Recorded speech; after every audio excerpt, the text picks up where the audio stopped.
The morning sun rose over the golden wheat fields of New. The light touched the crops and made them shine like an ocean of gold. Birds flew across the clear blue sky. The air smelled of fresh earth and growing things. It was a peaceful morning on the farming colony, just like every other morning for the past 60 years. Park walked slowly through his vegetable garden.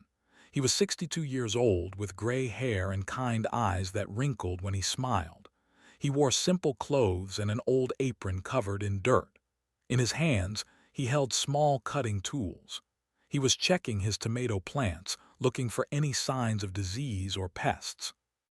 To anyone watching, he looked like what he appeared to be: a gentle old man who loved his garden, a grandfather who told stories to children and shared his vegetables with neighbors, the governor of a small farming colony on a planet called Harvest 7, far from the center of human space. But Park was much more than he appeared. 40,000 people lived on New. They had come from Earth 3 generations ago, when humanity was still healing from the First Contact War. That terrible war had taught humans a hard lesson.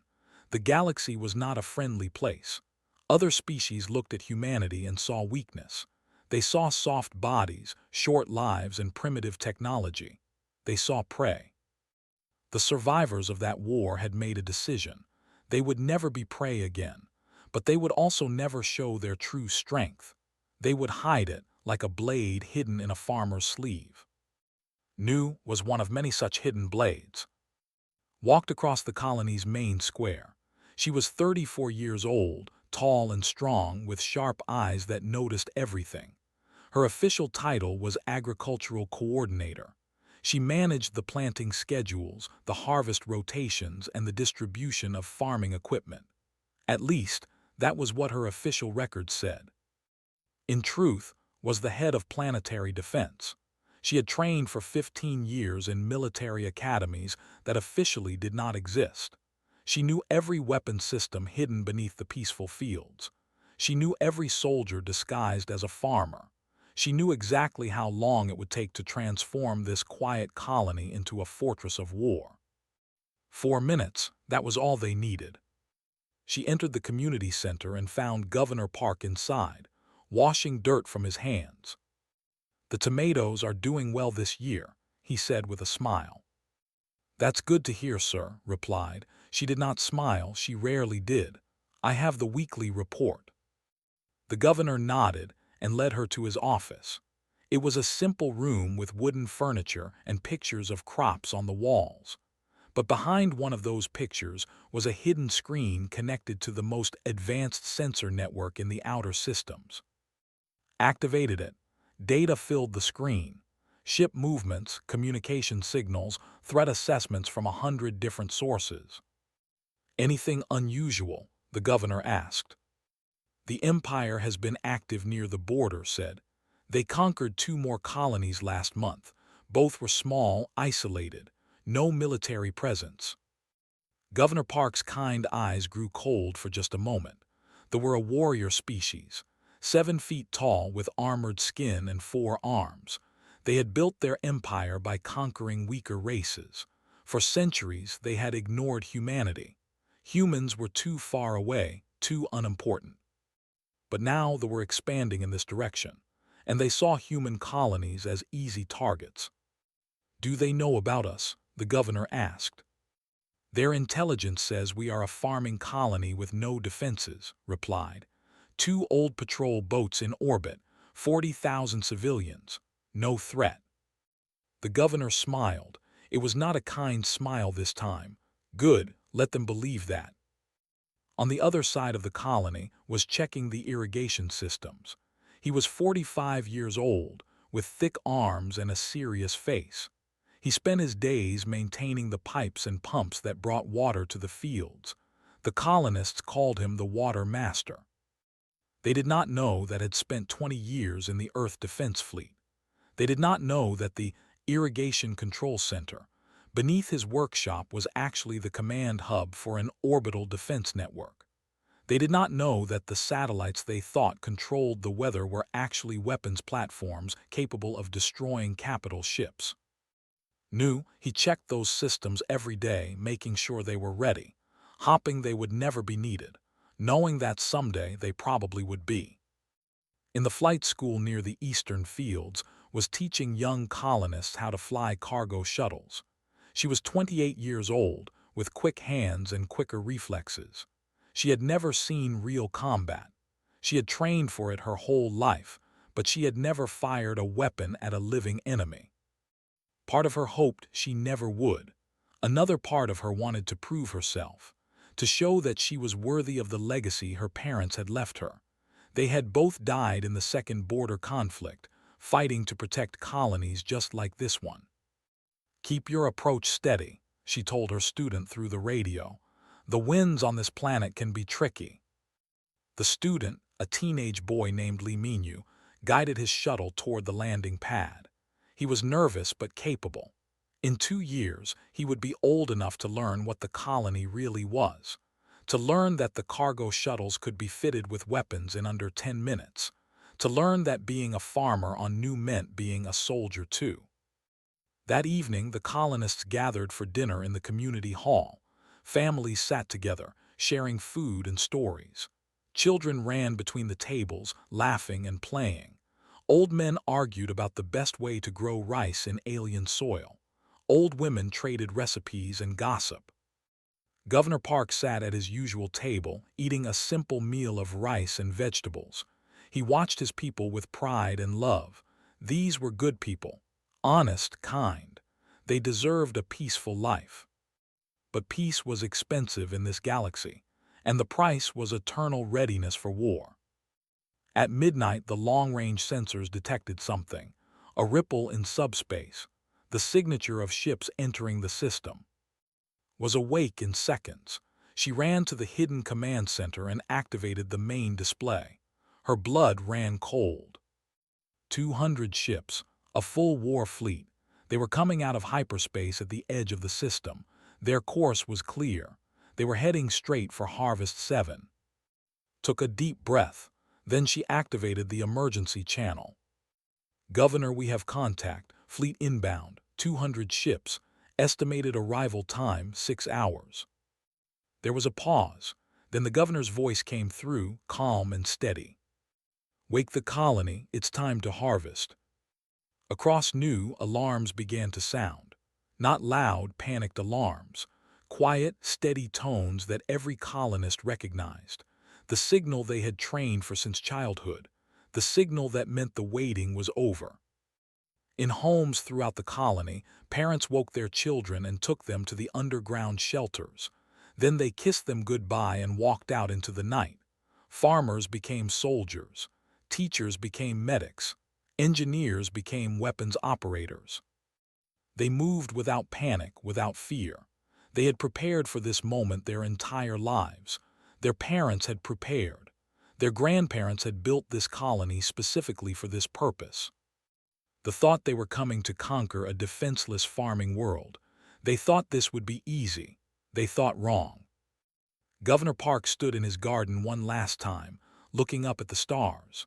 Somewhere out there, 200 ships filled with warriors were coming to destroy everything he loved.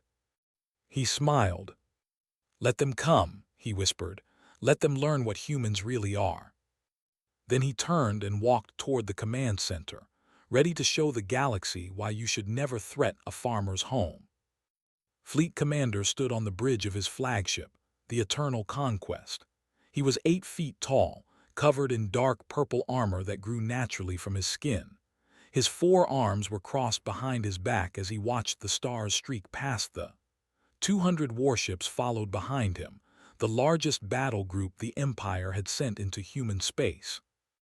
This was supposed to be his moment of glory, his chance to prove himself to the Emperor. The conquest of a human colony would bring him fame, honor, and power. The humans were weak. Everyone in the galaxy knew this. They had soft skin that tore easily. They lived for less than 100 years. They spent their time growing food instead of building weapons. Pathetic creatures, really. "Commander," said his second officer, a younger named, "we will arrive at the target in 5 hours. Our scouts have confirmed the intelligence reports." turned his massive head. "Tell me again what we face." Pulled up the data on the tactical display. The colony is called New, population of 40,000 humans. Primary function is agricultural production. They grow food crops and ship them to other human worlds. Defenses. 2 patrol boats in orbit, both at least 50 years old. No planetary shields. No ground-based weapons detected. No military presence of any kind. Made a sound that passed for laughter among the. "They are farmers, Commander, nothing more." Nodded slowly. This was almost too easy. He had hoped for more of a challenge. The other colonies his fleet had conquered had at least tried to fight back. They had failed, of course. They were the greatest warriors in the galaxy, but at least those humans had shown some spirit before they died. "What is our plan of attack?" asked. Attack shook his head. "There will be no attack. We will simply arrive in orbit and demand their surrender. When they refuse, we will destroy one of their cities. Then they will surrender. It is always the same with humans." He walked to his command chair and sat down. The chair was built to hold a warrior, with spaces for all 4 arms to rest. "I want to broadcast our arrival across all human frequencies," continued. "Let their other colonies see what happens to those who stand in the path of the Empire. Let them know fear." Bowed his head. "It will be done, Commander." Far below on the planet's surface, the colony was transforming. Stood in the true command center, hidden beneath a chicken farm on the outskirts of the main settlement. Dozens of screens surrounded her, showing every part of the colony. She watched as her people moved with perfect efficiency. The underground hangars opened. Fighter craft rose on silent lifts into hidden positions beneath fake barns and warehouses. Pilots climbed into their cockpits and ran system checks. Weapons powered up. Shields activated. In the grain silos spread across the countryside, massive doors slid open. Inside were not seeds or wheat. Inside were Hellfire missiles, 400 of them, each one capable of destroying a heavy cruiser. These weapons were so secret that even the Earth government did not know all the details. They had been built here, in secret factories disguised as food processing plants. The 2 old patrol boats in orbit began to change. Their outer hulls fell away like dead skin, revealing the true ships beneath. They were not patrol boats at all. They were Talon-class heavy cruisers, packed with enough firepower to challenge a battleship. From the asteroid belt at the edge of the system, more ships emerged from hiding. 12 vessels that had waited in silence for 60 years. Their crews had lived on the colony, working normal jobs, going home each night to hidden bunkers where they maintained their ships and trained for this moment. Governor Park entered the command center and stood beside. He had changed out of his farming clothes. He now wore the simple gray uniform of the Earth Defense Force. It still fit him, even after all these years. "Status report," he said. "All defensive systems are online," replied. "Missile silos are armed and ready. Fighter squadrons are in position. The cruisers have completed their transformation. Our ships from the asteroid belt will reach firing position in 4 hours. And our people? All civilians are in the underground shelters. Every combat-ready adult has reported to their station. We have 12,000 soldiers ready to fight." The governor nodded. 12,000 soldiers from a population of 40,000. Almost 1 in 3 adults was trained for combat. The others were either too old, too young, or needed for support roles. "What about the electronic warfare systems?" he asked. "Reports all systems are ready. When we activate them, they will lose all communications between their ships. They will not be able to coordinate their fleet." Governor Park allowed himself a small smile. This was the true secret of human warfare. Not just hidden weapons, but hidden intelligence. For decades, human spies had studied the. They had learned their communication codes, their tactical doctrines, their weaknesses. They did not know it, but the humans knew exactly how they would attack, and they knew exactly how to stop them. on the eternal conquest, was enjoying a meal before the conquest. He ate raw meat from a creature his hunters had killed on their last planetary stop. The blood was still warm. It reminded him of victories past. "Commander," said his communications officer, "we are receiving a transmission from the human colony." Looked up, surprised. He had not expected the humans to contact him first. Usually they waited in silence, hoping they would be ignored, hoping they would be spared. "Show me," he commanded. The screen flickered to life. Saw a human male, old by their standards, with gray hair and a simple uniform. The human was sitting calmly at a desk, with a cup of some brown liquid in front of him. "Greetings," said the human. "I am Park, governor of this colony. To whom am I speaking?" Stood up, straightening to his full height, so the human could see how small and weak he was in comparison. "I am Fleet Commander of the Empire. You will surrender your colony to me immediately. If you refuse, I will destroy your cities and kill your people. If you surrender, some of you may be allowed to live as slaves." The human took a sip of his drink. He did not seem afraid. This annoyed. "I see," the human said. "That is an interesting offer. May I suggest an alternative?"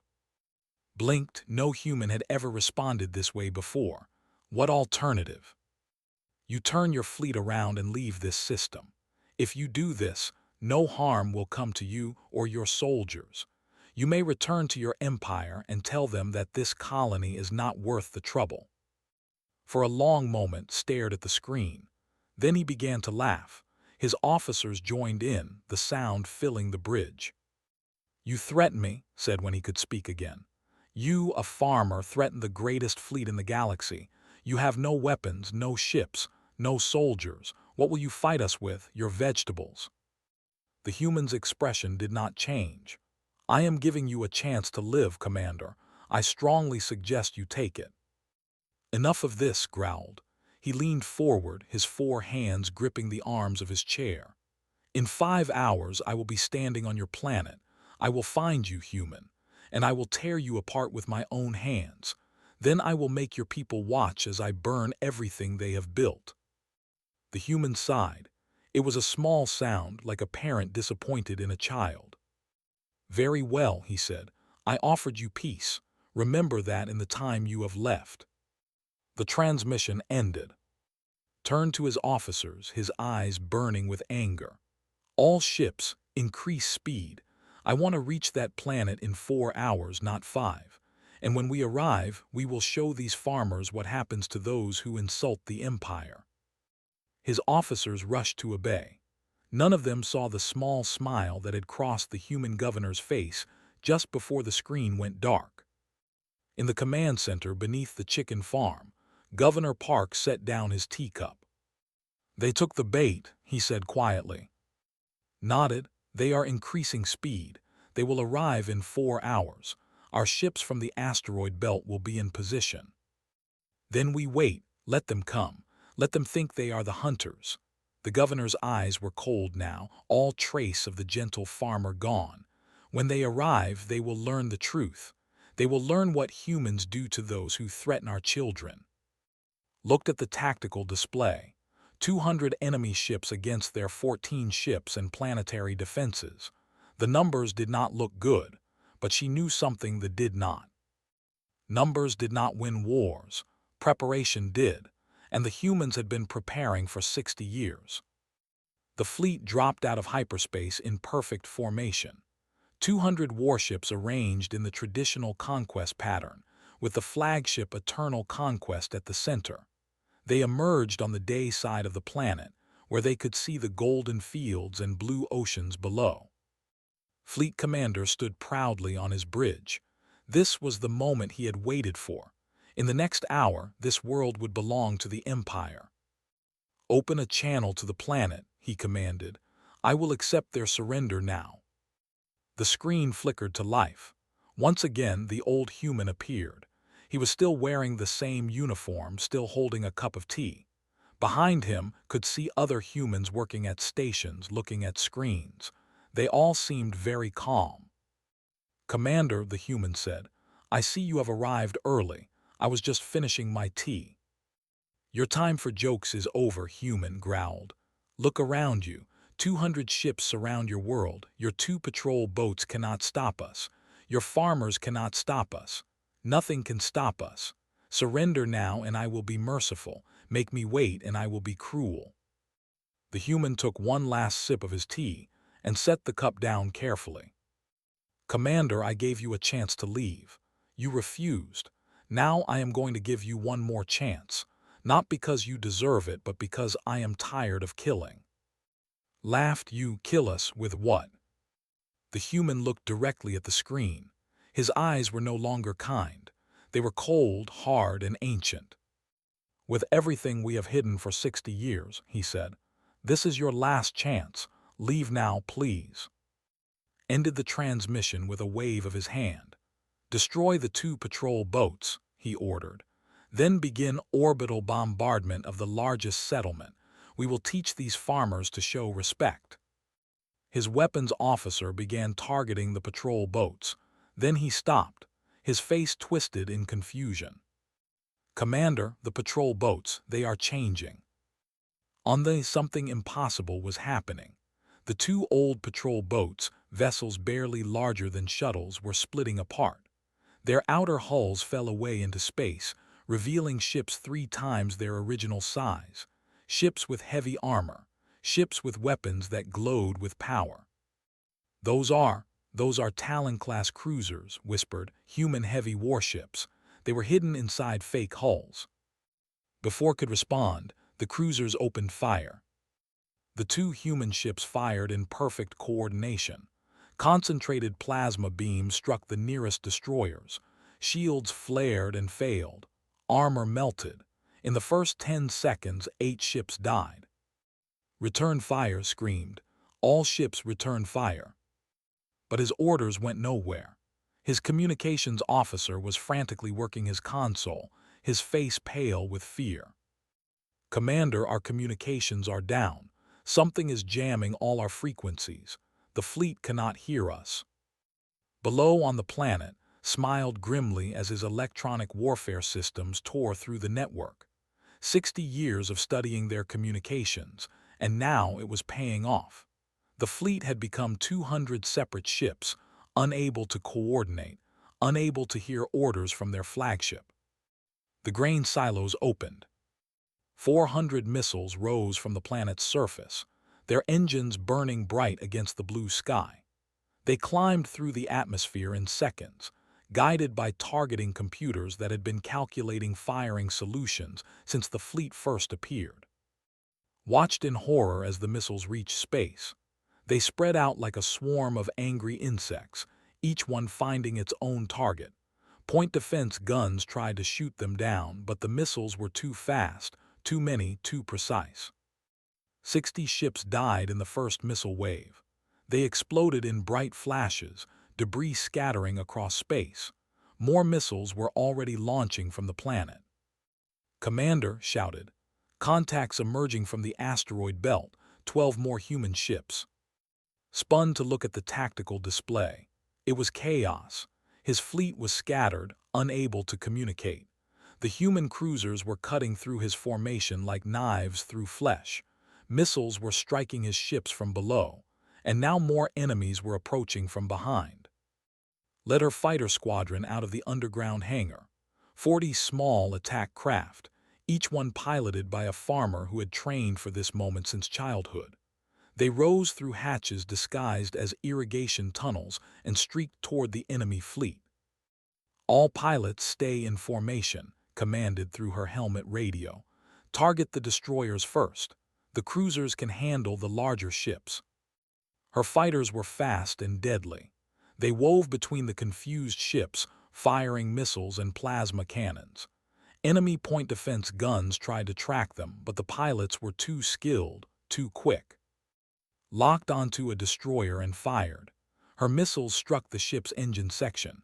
It tumbled out of control, crashing into another ship. Both exploded. On the flagship, alarms were screaming. Could not believe what was happening. This was supposed to be a simple conquest, a farming colony with no defenses. Instead, his fleet was being torn apart. "How is this possible?" he demanded. "Our intelligence said they had nothing." No one answered. His officers were too busy trying to survive. The 12 ships from the asteroid belt arrived and began their attack.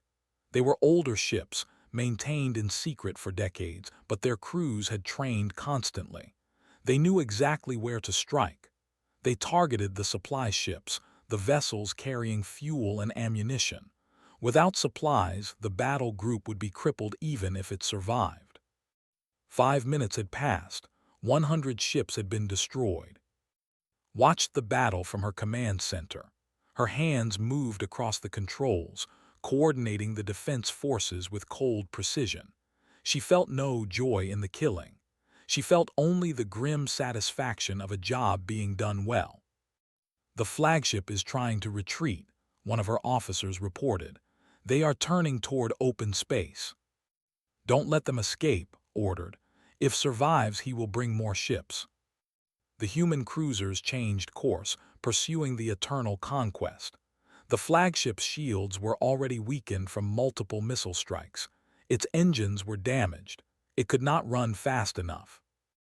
Governor Park watched the battle on his screen. His face was expressionless. He had seen war before, many years ago. He had hoped never to see it again, but they had given him no choice. "The enemy formation has completely collapsed," reported. "They are not fighting as a fleet anymore. Each ship is trying to survive on its own." "How many have we lost?" the governor asked. 14 fighters, 2 missile platforms, no major ships." Paused. "They never had a chance, sir. They came expecting farmers. They found warriors." 8 minutes had passed. Only 30 ships remained. On the eternal conquest, finally managed to restore partial communications. He opened a channel to any ship that could hear him. "All ships retreat. Jump to hyperspace, retreat." But most of his ships could not retreat. Their hyperspace drives needed time to charge, time they did not have. The human fighters hunted them down one by one. Governor Park reappeared on screen. The human's face was still calm, still controlled. "Commander," he said, "you have 23 ships left. In the next minute you will have none. I am offering you surrender. Take it or watch the rest of your fleet die." His hands shook with rage and fear. He was a warrior. He had never surrendered. He had never even considered it. But he looked at the tactical display. He saw his ships dying. He saw the human weapons that should not exist, the human ships that should not exist, the human tactics that should not exist. 9 minutes had passed since the battle began. I surrender," said. The words burned in his throat like poison. "I surrender. Stop firing, please." Governor Park nodded slowly. "All units cease fire. The enemy has surrendered." Across the battlefield, human weapons went silent. The remaining ships drifted in space, their weapons powered down, their crews in shock. The 9-minute war was over. In the command center, allowed herself a single deep breath. They had done it. They had defeated a fleet 10 times their size. They had protected their home. Flew her fighter back toward the planet, her hands still shaking on the controls. She had killed today. She had protected her people. She did not know how to feel about either of those things. And on the eternal conquest, Fleet Commander stared at the old human on his screen. The farmer who had destroyed his fleet. The gentle grandfather who had killed tens of thousands of warriors. Hal whispered, "How did you do this?" Governor Park picked up his teacup and took a sip. The tea had gone cold, but he drank it anyway. "We are humans," he said simply. "We learned a long time ago that the galaxy only respects strength, so we became strong. We just chose to hide it until we needed it." He set down the cup and looked directly at. "Tell your emperor what happened here. Tell him that human space is not weak. Tell him that every farming colony he sees might be hiding what we were hiding. And tell him that if he sends more ships, they will end up the same way yours did." The screen went dark.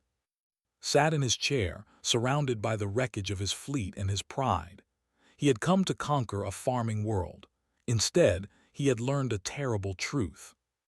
The humans were not prey. They had never been prey. They were something far more dangerous. They were farmers who had learned to harvest war. The news spread across the galaxy like fire through dry grass. On 1,000 worlds, beings of every species watched the recordings with disbelief. A farming colony had destroyed the largest battle group in history. 40,000 humans with hidden weapons had defeated 200 warships in 9 minutes. The footage showed everything. The missiles rising from grain silos, the patrol boats transforming into cruisers, the systematic destruction of the fleet. The galaxy had thought it understood humans, soft creatures, weak creatures, good for growing food and building things, but not for fighting, not for war. The galaxy had been wrong. On Nu, the colonists emerged from their underground shelters. Children ran to their parents, crying with relief. Families reunited in the streets, holding each other tight. The battle was over. They had survived. But not everyone was celebrating. In the medical center, doctors worked without rest to save the wounded. 14 pilots had died during the battle. Their names were being carved into a memorial stone that had waited empty for 60 years. The stone had always been there, in the center of the colony, waiting for this day. Stood before the stone, reading the names. Some she recognized, friends she had trained with, students she had taught, good people who had given their lives so others could live. You fought well today. Turned to see Governor Park standing behind her. He looked older than he had that morning. The weight of command had settled onto his shoulders like a heavy coat. Did we have to kill so many? She asked quietly. Couldn't we have just scared them away? The governor was silent for a long moment. "The do not scare easily," he finally said. "If we had shown mercy, they would have seen it as weakness. They would have come back with more ships. Sometimes, the only way to prevent future killing is to make the present killing so terrible that your enemies never want to face you again." Looked at the names on the stone. "I don't want to be a killer." "None of us do," the governor said. "That is why we became farmers, but a farmer who cannot protect their crops from pests will starve. There were pests. We protected our crops." He put a gentle hand on her shoulder. "You did what you had to do. Do not hate yourself for it." In the detention center, the captured soldiers were being processed. Most of them were in shock. They had been the conquerors, the mighty warriors of an empire. Now they were prisoners of farmers. Fleet Commander sat alone in a cell, staring at the wall. His armor had been removed. Without it, he looked smaller, older, defeated. The door opened. Governor Park entered and sat down across from him. "I brought you something," the governor said.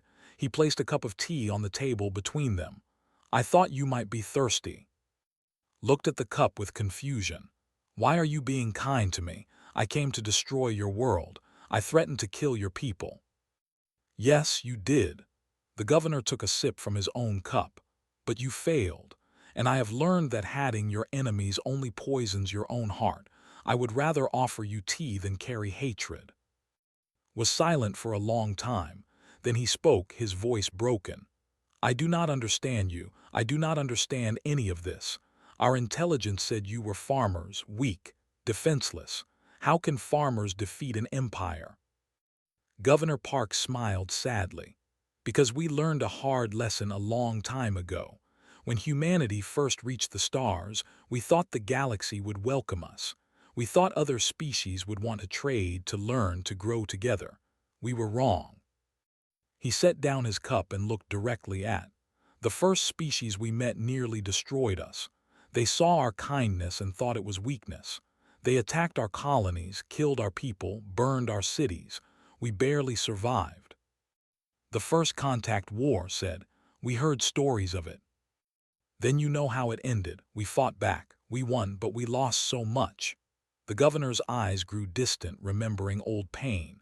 "After that war, our leaders made a decision. We would never appear weak again, but we would also never appear strong. Strong enemies are attacked before they become threats. Weak enemies are conquered for easy victories. We chose a third path. You hid, said, understanding finally beginning to dawn. We hid, the governor agreed. Every frontier colony you think is defenseless is actually a fortress. Every farmer you think is harmless is actually a soldier. We built our entire society around this deception. Appear weak, be strong. Let our enemies underestimate us until the moment we strike. Closed his eyes, and I fell into your trap. You are not the first, you will not be the last, but perhaps you can help prevent others from making the same mistake. The governor leaned forward. Go home, Commander. Tell your emperor what you saw here. Tell him that human space is not worth the cost of conquest. Tell him to make peace instead of war.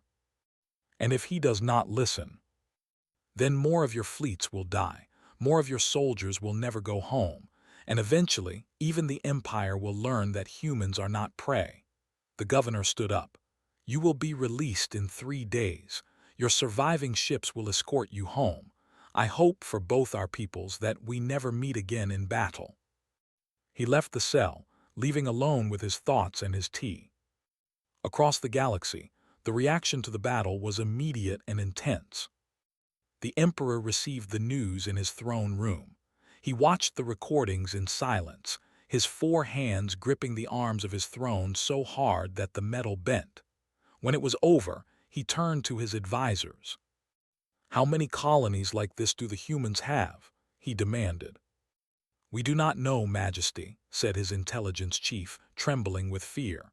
We thought they were all farming worlds. Now we do not know what to believe. Find out. I want to know exactly what we are facing. The Emperor's voice was cold. And send a diplomatic mission to Earth, not a war fleet, a diplomatic mission. I want to talk to whoever built this trap. Other species watched and made their own calculations. The Confederacy had been planning to raid human shipping lanes. They quietly canceled those plans. The Union had been expanding toward human territory. They stopped. Even the ancient empire, which had not feared anything in 1,000 years, sent observers to study the battle footage. On Earth, the government finally revealed the truth to its own people. For decades, the colony defense program had been secret. Now that secret was out. Earth's leaders explained the doctrine of hidden strength, the reason why frontier colonies were more than they appeared. Some humans were proud, others were troubled. They had lived their whole lives not knowing that their society was built around preparation for war. They had thought of themselves as peaceful farmers and traders. Now they knew they were also warriors, whether they liked it or not. Received a message from Earth Command 3 days after the battle. She was being promoted. Her defense of Nu would be studied in military academies for generations. She would be famous. She deleted the message and went back to work. She had no interest in fame. She only wanted to make sure her colony was safe. Restored the orbital defense network to standby mode. The satellites that had been weapons were now weather monitors again. The irrigation systems were now irrigation systems, until the next time they were needed. Do you think they will come back? Asked one of his assistants. Not the, replied. They learned their lesson, but there are other empires out there, other species who think humans are weak. Eventually, one of them will try. And we will be ready. We will always be ready. That is what we do. Governor Park stood in his garden again 3 days after the battle. The tomatoes were ripe. He picked them carefully, placing them in a basket. Simple work, peaceful work, the work he loved most. His communicator buzzed. It was a message from the Emperor, a request for formal peace talks. The Emperor wanted to end the conflict before it grew larger. The governor smiled. This was what he had fought for, not victory, not glory, just peace. The chance for his people to tend their gardens without fear. He sent his acceptance and went back to picking tomatoes. Tomorrow he would deal with politics and diplomacy. Today he was just a farmer. The sun set over Nu, painting the wheat fields in gold and red. In the distance, the memorial stone stood silent, holding the names of those who had died. Children played in the streets. Families ate dinner together. Life continued. The galaxy had learned a new truth about humanity. They were not weak. They were not prey. They were something far more complex. They were creatures who could build and destroy with equal skill, who could offer tea to their enemies and missiles to their attackers, who could be the kindest friends and the deadliest foes. And most importantly, they were creatures who protected their homes with everything they had. The 9-minute war was over, but its effects would echo through the galaxy for centuries to come. 3 months had passed since the battle. The wheat fields of Nu swayed gently in the morning breeze, their golden heads heavy with grain. The harvest season had arrived, and this year it would be special. Delegates from 12 species had gathered on the colony for the signing of the peace treaty. Ships from across the galaxy orbited the planet, their weapons powered down, their crews watching with curiosity and respect. The Emperor himself had sent his eldest son to represent the Empire. It was an honor usually reserved for the most important events in galactic history. Governor Park stood at the edge of the main wheat field, wearing his old farming clothes. He had refused to wear anything formal. The diplomats had protested, but he had been firm. "This treaty will be signed where our people work," he had told them. "Among the crops we grow, in the dirt we love. If that is not good enough for the galaxy, then the galaxy can find another planet." The galaxy had accepted. Walked through the crowd, watching for any sign of trouble. Old habits died hard. Even at a peace ceremony, she found herself calculating threat assessments and planning defensive responses. She wondered if she would ever be able to stop. "You look tense," said a voice beside her. She turned to find standing there, wearing civilian clothes for the first time in months. The young pilot looked different, older. The innocence in her eyes had been replaced by something harder. "I am always tense," replied. "It is my job." Nodded. "I understand that now. Before the battle I thought being a soldier was about fighting. Now I know it is about watching, waiting, being ready." "That is exactly right," allowed herself a small smile. "You have learned well." "I had good teachers." Looked out at the assembled delegates. "Do you think this peace will last?" "Peace never lasts forever. But every year of peace is a year our children do not have to fight. That makes it worth working for." The ceremony began. Governor Park walked to a simple wooden table that had been set up in the middle of the field. The prince approached from the other side. He was young by standards, only 80 years old, with lighter purple skin than his father. His 4 arms were empty of weapons, a sign of trust that would have been unthinkable 3 months ago. "Governor Park," the prince said formally, "I am Prince, son of Emperor of the Empire. I come to make peace between our peoples." "Welcome to Nu, Prince," the governor replied. "I hope this is the beginning of a long friendship." "As do I," the prince hesitated, then added, "My father wanted me to tell you something. He watched the battle recordings many times. He said he has never seen such perfect coordination, such deadly efficiency. He said that if humans fought like that against our entire empire, we would lose." Governor Park's expression did not change. "Your father is wise. Please tell him that we have no desire to fight anyone. We only want to grow our crops and raise our children in peace. But if peace is not possible, we will do whatever we must to protect our homes." "I understand." The prince looked around at the wheat fields, the simple houses, the farmers watching the ceremony. "This place is very different from our worlds. We build monuments to victory. You build farms." "Monuments do not feed hungry children," the governor said simply. "Farms do." The treaty was signed. It was a simple document, written in the languages of both species. The Empire agreed to recognize human territory and never attack it again. The human colonies agreed to trade freely with and share agricultural technology. It was not a friendship yet, but it was a beginning. After the signing, there was a celebration. Human colonists and alien delegates mixed together, sharing food and stories. Warriors tasted human bread for the first time and found it strange but pleasant. Human children stared at the tall aliens with curiosity rather than fear. Stood apart from the celebration, watching from a distance. An old friend found him there. "You should join them," said Governor Park. "You earned this peace as much as anyone." Shook his head. "I do not celebrate, I remember." "Remember what?" "The 14 pilots who died, the thousands of we killed, the weapons we built and the secrets we kept." His voice was heavy. "We did what we had to do, I know that, but I cannot celebrate it." The governor nodded slowly. "Then do not celebrate, but do not hide either. Our people need to see that strength and sadness can exist together, that a warrior can mourn the necessity of war." Thought about this for a long moment. Then he walked toward the celebration, his head held high but his eyes holding the weight of memory. As the sun began to set, a diplomatic ship landed at the edge of the settlement. Its doors opened, and a group of young emerged. They were students, sent to learn about human culture as part of the peace agreement.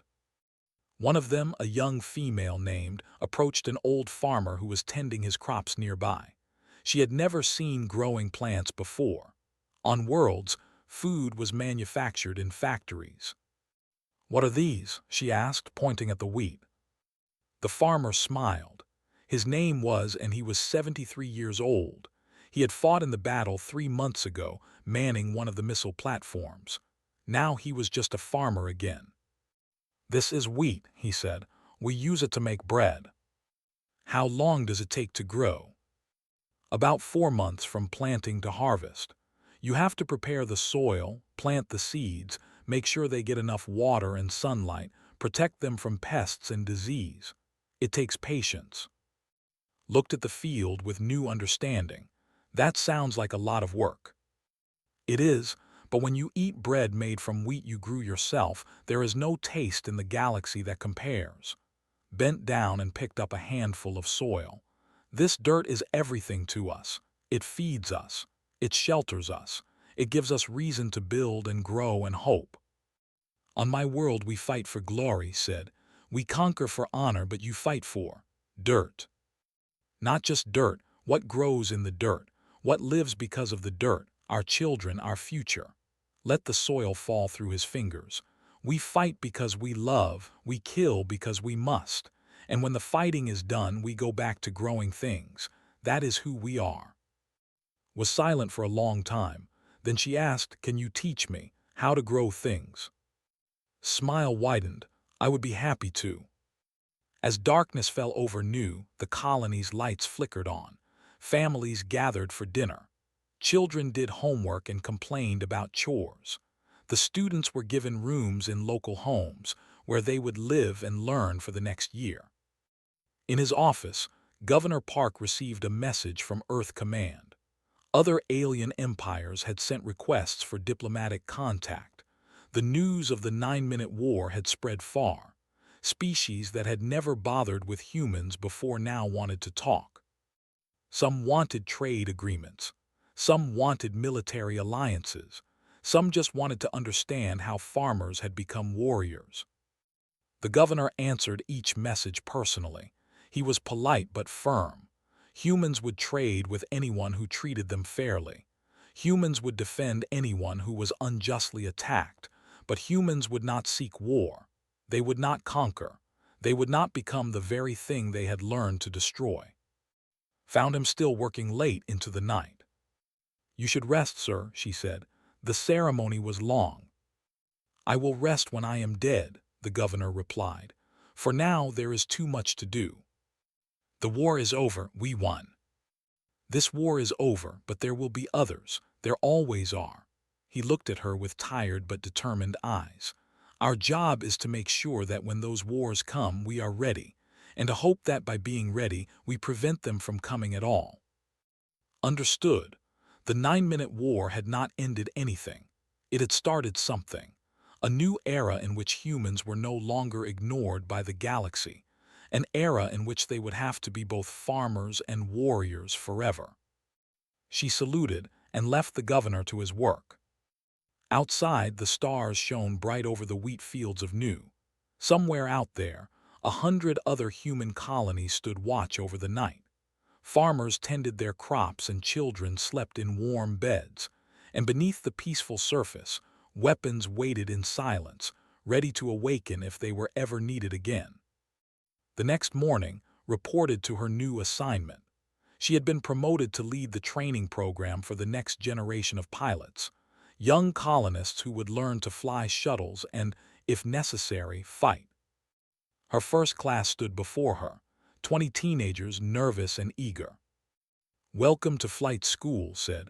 "I am going to teach you how to fly, but more than that I am going to teach you why we fly, not for glory, not for conquest, but to protect the people and places we love." She looked at each of them in turn. "Some of you will never see combat. I hope most of you never do. But if the day comes when our home is threatened, you will be ready. Not because you want to fight, but because you refuse to let anyone take what we have built." The students nodded. They understood. They had grown up hearing stories of the 9-Minute War. They knew what their colony really was. Now said, "Let us begin." On the edge of the settlement, Governor Park walked through his garden one more time. The tomatoes were doing well. The peppers were growing strong. Life continued as it always had, as it always would. He looked up at the morning sky, where alien ships orbited in peace alongside human vessels.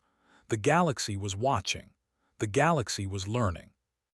And somewhere in that vast expanse of stars on 100 hidden worlds, humans kept their quiet vigil. Farmers by day, warriors by necessity, protectors of everything they loved. The 9-Minute War had shown the galaxy what humans could do when threatened. But the peace that followed would show them something even more important. It would show them what humans did when they were not fighting. They grew things, they built things, they loved things. And they never, ever forgot how to protect them.